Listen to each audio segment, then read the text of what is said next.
Bismillahirrahmanirrahim. Assalamualaikum warahmatullahi wabarakatuh. Selamat pagi, salam sejahtera bagi kita semuanya. Om Swastiastu, Namo Buddhaya, salam kebajikan. Yang saya hormati Bapak Wakil Presiden, para Menko, para Menteri, yang saya hormati seluruh ketua dan pimpinan lembaga yang hadir, yang tidak bisa saya sebut satu persatu. Bapak Ibu sekalian yang saya hormati,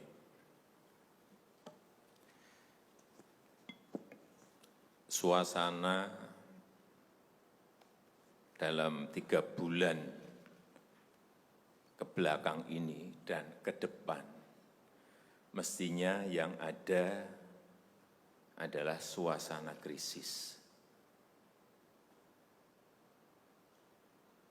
Kita juga mestinya juga semuanya yang hadir di sini sebagai pimpinan, sebagai penanggung jawab,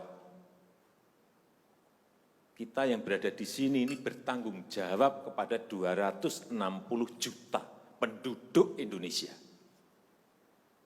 Ini tolong digarisbawahi. Dan perasaan itu tolong sama, kita sama. Ada sense of crisis yang sama. Hati-hati, OECD terakhir sehari 2 hari yang lalu menyampaikan bahwa growth, pertumbuhan ekonomi dunia terkontraksi 6, bisa sampai ke 7,6%, 6 sampai 7,6% minusnya. Bank Dunia menyampaikan bisa minus 5%. Perasaan ini harus sama. Kita harus ngerti ini. Jangan biasa-biasa saja. Jangan linier. Jangan menganggap ini normal. Bahaya sekali kita. Saya melihat masih banyak kita yang menganggap ini normal. Nah, kalau saya lihat Bapak, Ibu, dan saudara-saudara masih ada yang melihat ini sebagai sebuah masih normal, berbahaya sekali. Kerja masih biasa-biasa saja. Ini kerjanya memang harus ekstra luar biasa, extraordinary. Perasaan ini tolong sama. Kita harus sama perasaannya, kalau ada yang berbeda satu saja sudah berbahaya. Jadi, tindakan-tindakan kita, keputusan-keputusan kita, kebijakan-kebijakan kita, suasana adalah harus suasana krisis. Jangan kebijakan yang biasa-biasa saja, menganggap ini sebuah kenormalan. Apa-apaan ini? Mestinya suasana itu ada semuanya. Jangan memakai hal-hal yang standar pada suasana krisis. Manajemen krisis sudah berbeda semuanya mestinya. Kalau perlu kebijakan perpu, ya perpu saya keluarkan. Kalau perlu perpres saya keluarkan. Kalau saudara-saudara punya peraturan menteri keuangan, keluarkan untuk menangani negara, tanggung jawab kita kepada 267 juta rakyat kita.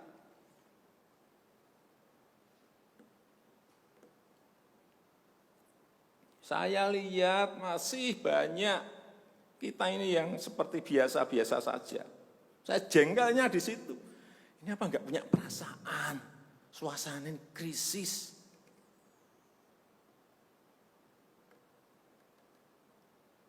Yang kedua, saya peringatkan belanja-belanja di kementerian. Saya lihat laporan masih biasa-biasa saja. Segera keluarkan belanja itu secepat-cepatnya karena uang beredar akan semakin banyak. Konsumsi masyarakat nanti akan naik. Jadi belanja-belanja kementerian tolong dipercepat. Sekali lagi, jangan menganggap ini biasa-biasa saja. Percepat, kalau ada hambatan keluarkan peraturan menterinya agar cepat. Kalau perlu perpres, keluarkan perpresnya. Untuk pemulihan ekonomi nasional misalnya saya berikan contoh. Bidang kesehatan. Itu dianggarkan 75 triliun 75 triliun. Baru keluar 1,53% coba. Uang beredar di masyarakat kerem ke situ semua. Segera itu dikeluarkan dengan penggunaan yang tepat sasaran, sehingga men-trigger ekonomi. Pembayaran tunjangan untuk dokter spesialis, untuk tenaga medis segera keluarkan. Belanja-belanja untuk peralatan segera keluarkan. Ini sudah disediakan 70-an triliun seperti itu.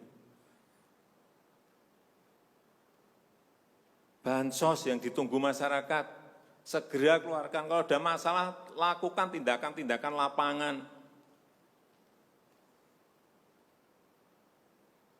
Meskipun sudah lumayan, tapi baru lumayan. Ini extraordinary. Harusnya 100%. Di bidang ekonomi juga sama. Segera stimulus ekonomi bisa masuk ke usaha kecil, usaha mikro. Mereka nunggu semuanya. Jangan biarkan mereka mati dulu baru kita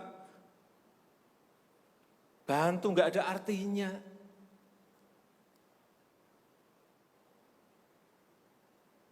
Berbahaya sekali kalau perasaan kita seperti nggak ada apa-apa, berbahaya sekali. Usaha mikro, usaha kecil, usaha menengah, usaha gede, perbankan, semuanya yang berkaitan dengan ekonomi manufaktur, industri, terutama yang padat karya, beri prioritas pada mereka supaya enggak ada PHK. Jangan sudah PHK gede-gedean, duit rupiah pun belum masuk ke stimulus ekonomi kita. Hanya gara-gara urusan peraturan. Ini extraordinary. Saya harus ngomong apa adanya, enggak ada progres. Yang signifikan enggak ada.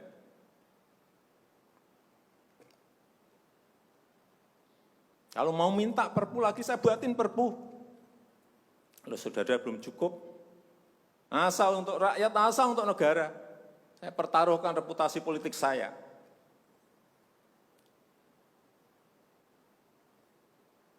Sekali lagi tolong ini betul-betul dirasakan kita semuanya. Jangan sampai ada hal yang justru mengganggu. Sekali lagi, langkah-langkah extraordinary ini betul-betul harus kita lakukan. Dan saya membuka yang namanya langkah, entah langkah-langkah politik, entah langkah-langkah kepemerintahan akan saya buka.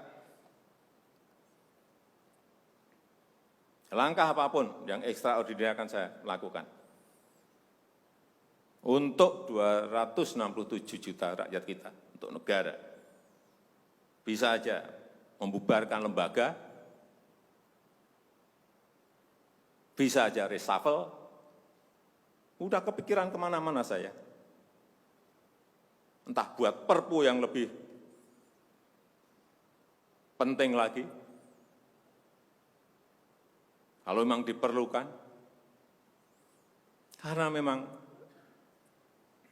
suasana ini harus ada. Kalau suasana ini tidak, Bapak Ibu tidak merasakan itu, sudah. Artinya tindakan-tindakan yang extraordinary keras akan saya lakukan. Saya rasa itu yang bisa saya sampaikan pada kesempatan yang baik ini. Saya betul-betul minta pada Bapak Ibu dan saudara-saudara sekalian mengerti, memahami apa yang tadi saya sampaikan. Kerja keras dalam suasana seperti ini sangat diperlukan. Kecepatan dalam suasana seperti ini sangat diperlukan. Tindakan-tindakan di luar standar saat ini sangat diperlukan dalam manajemen krisis. Kalau sekali lagi, kalau payung hukum masih diperlukan, saya akan siapkan. Saya rasa itu yang bisa saya sampaikan. Terima kasih. Assalamualaikum warahmatullahi wabarakatuh.